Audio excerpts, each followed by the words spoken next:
ये गुरुदेव, अब अपने इस आंसू को संभालिए और दिल में धैर्य धारण करो। प्रथम कथा सब मुनि बर बरनी और करके कुटिल की जस हे बेटा भरत, देखिए कहा गया है कि जिसका जन्म होता है उसका मरण अवश्य होता है, चाहे आज हो या कल हो या परसों हो, होना है। इसलिए कहा गया है कि आया है सो जाएगा, राजा रंग फकीर, कोई चढ़ा दीवान पे बांधा जात जलील। और अब कहा गया है कि ये संसार में जो भगवान का नाम है वो सबके काम आता है। और जिस प्रकार से महाराज जी ने राम राम का नाम जपते हुए और परलोक सुधार गए हैं, उनकी बड़ी भाग थी, क्योंकि मरते समय अंत के समय में राम का नाम किसी किसी के मुख से निकलता है। जिसका अंतिम समय होता है वो राम के नाम को जपते हुए यदि उसका प्राण निकलता है तो उसे वैकुंठ की प्राप्ति होती है और इस मृत लोक में उसका आवागमन बंद हो जाता है। धूप धर्म व्रत सत्य सरा अजय तम हरिहर प्रेम निवास। और हमारे जो महाराज जी थे वो बहुत धर्म अवतार थे और सत्यवादी भी थे। कहत राम गुणशील स्वभाव और सजल नयन फूल क्यों मुनिराऊ। और हे भैया भरत, मैं क्या कहूँ, इस समय कुछ कहा जाता नहीं है, परंतु कहना ही पड़ता है, क्योंकि महाराज जी का जो स्वभाव था, उनके स्वभाव से और उनकी परिश्रम से जितनी प्रजावासी थी अयोध्या की, सब सुखी से अपना जीवन बिता रहे थे। सुनो भरत भावी प्रबल बिलखि कहो मुनिनाथ, हानि लाभ जीवन मरण जैसे अप जैसे विधात। हे भरत, हानि लाभ जीवन मरण तथा जस और अपयश ये सब विधाता के हाथ में होता है, इसमें किसी का कोई चलता नहीं है।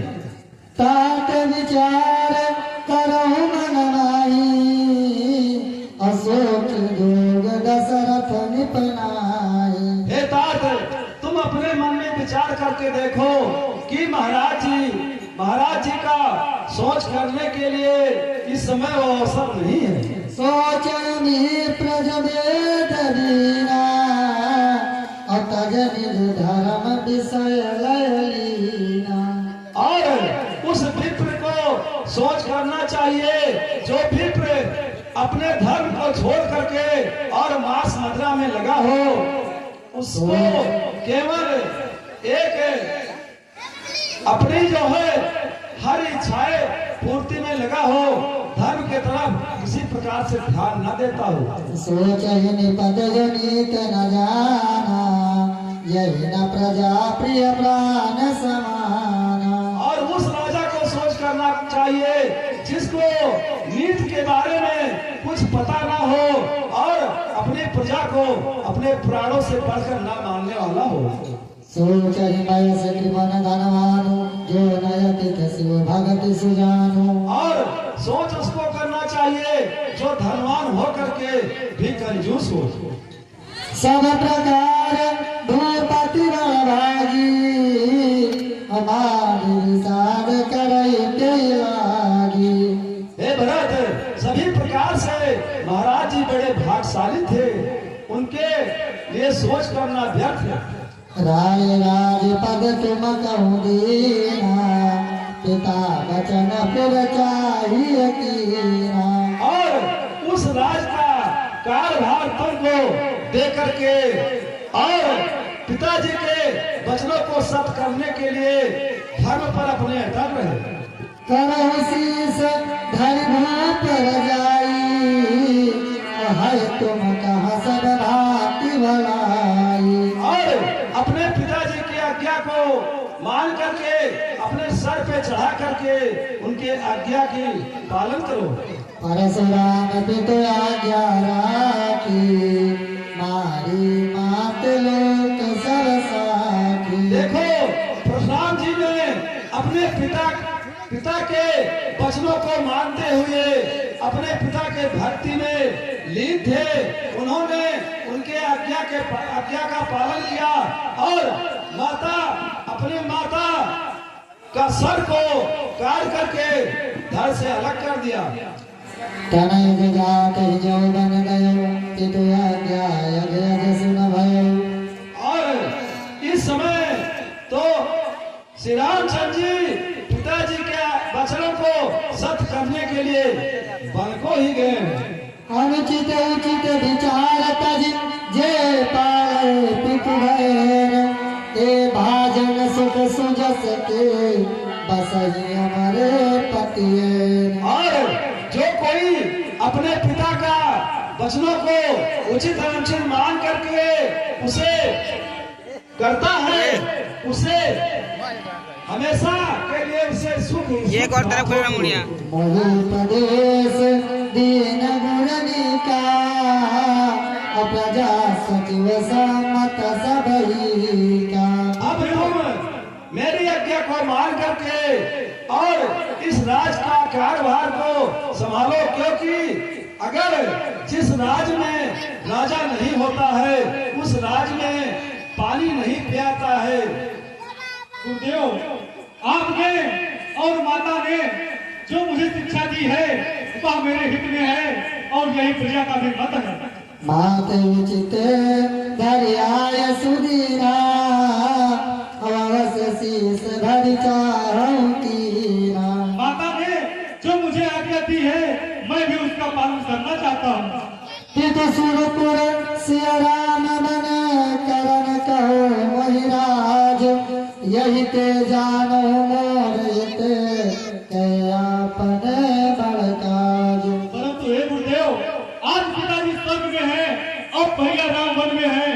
ऐसी स्थिति में आप मुझे राज्य का कार्य संभालने के लिए कह रहे हैं। क्या आप इसमें मेरा हित चाहते हैं या अपना कोई बड़ा काम होने की आशा रखते हैं? हित हमार सिय पति सवकाई, असो हरिलीन मात कुटिलाई। हे गुरुदेव, मैंने ये विचार से जान लिया है कि मेरा हित केवल रघुनाथ जी की सेवा करने में है, जो मेरी माता ने बड़ी ही कुटिलता से मुझे छीन लिया। जाव राम कही आय सुदेहूं, और एक ही आंख मोर हित हूँ। हे गुरुदेव, मैं एक बार भैया के पास जाना चाहता हूँ ताकि मेरी माता ने जो कुटिलता की है उसके लिए मैं माफी मांग सकूं और उन्हें वापस ला करके उनको राज सिंहासन पर विराजित कर सकूं। मोहि राज हट गई हो जब ही, रसा रसा तल जई है तब ही। हे गुरुदेव, यदि मैंने इस राज्य का भार संभाला उसी क्षण ये पृथ्वी रसातल में फंस जाएगी। मोह समान को पाप निवासु, जय लग सिय राम बनवासु। हे गुरुदेव, भैया राम और भाभी सीता वन में है, इसका कारण केवल मैं ही हूँ।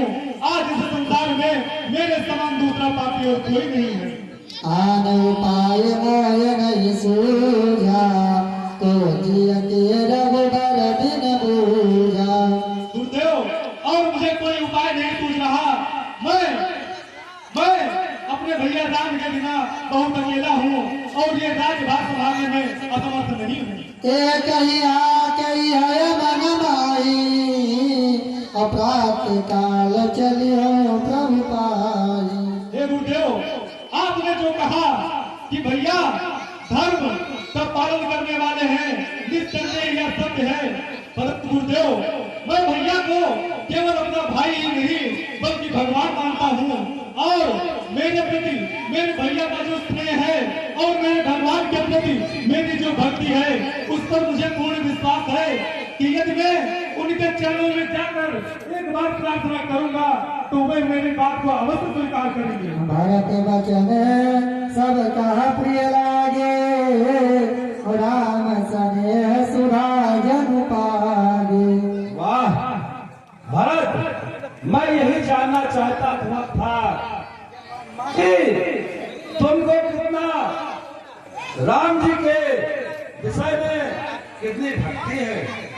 कहा गया है कि ये वो होते हैं जो कट मरते हैं राज के ताज पर, और ये वो होते हैं जो ठोकरे मार देते हैं राज पर। बेटा भरत, मैं मान गया कि है तो संसार में तेरे जैसा भाई कोई नहीं है, ना हुआ है और ना होगा। मुनि बांधे भरत ही सिरनाई, और चले सकल घर विदा कराई।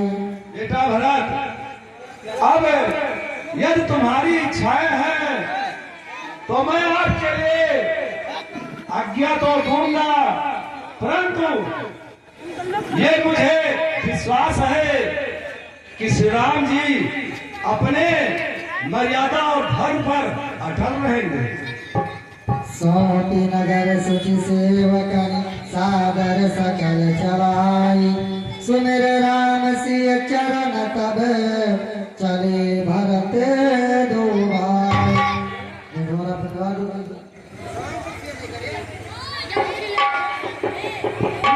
सुमंत्र, अब आप जाइए और नगर में डोरा पिटवा दीजिए कि कल सुबह भरत अपने भैया राम को मनाने के लिए वन में जा रहे हैं।